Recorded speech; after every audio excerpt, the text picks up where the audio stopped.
तुलतुली मुठभेड़ हुआ था, तो विभिन्न मुठभेड़ों में ये लोग शामिल रहे। कमलेश खुद उस मुठभेड़ में था, जिसके बाद उसने आंध्र प्रदेश में जाकर आत्मसमर्पण किया है।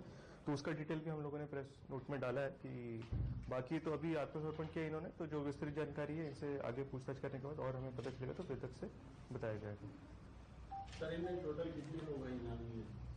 इसमें टोटल 27 इनामी है। तो 37 में 27 इनामी नक्सली है, कुल 65 लाख का इनामी। और कोई सवाल?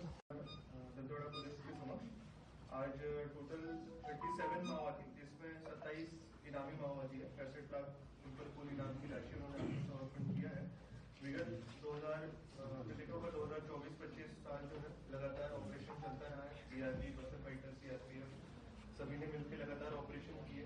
हमारे जिले, पड़ोसी जिले सभी जगह मिलकर, और इसी का विभिन्न मुठभेड़ भी हुई है और साथ में कई सरेंडर्स भी हुए हैं। और आप लोगों के माध्यम से लगातार हम लोगों ने अपील भी किया है सरेंडर के लिए। तो इसी के तहत आज पुनः मार्गेन पुनर्वास से पुनर्जीवन जो एक अभियान चलाया जा रहा है, इसके तहत छत्तीसगढ़ शासन की पुनर्वास नीति का लाभ लेते हुए आज कुल 37 माओवादी 65 लाख के उन्होंने हथियार छोड़कर मुख्य धारा में जुड़ने का स्टेप लिया है। और इसमें मैं बताना चाहूंगा कि डीआरजी, बसर फाइटर, एसआईपी, सीआरपीएफ की 111 की 230वीं वाहिनी, इनका मुख्य रूप से रोल रहा है। अगर देखा जाए तो पिछले 20 महीनों में कुल 508 से अधिक माओवादी ने आत्मसमर्पण किया है, जिसमें से 165 पर शासन द्वारा पुलिस से इनाम घोषित था। और अगर देखा जाएगा तो आज 37 माओवादी में पीएलजीए की जो company number 6, company number 10, company number 2 और प्लाटून 16 के 2 सदस्य और एरिया कमेटी रैंक के 1, ऐसे ये जो बड़े कार्डर्स हैं जिन्होंने आत्मसमर्पण किया में जुड़ने का स्टेप लिया है।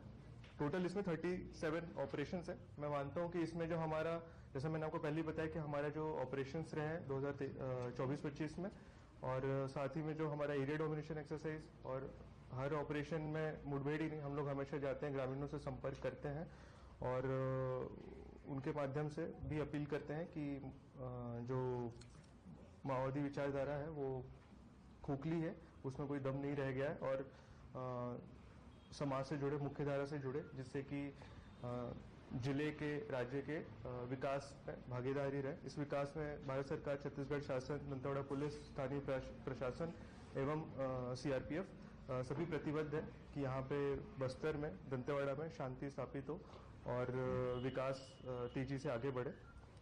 इसके लिए हम लोग प्रतिबद्ध भी हैं।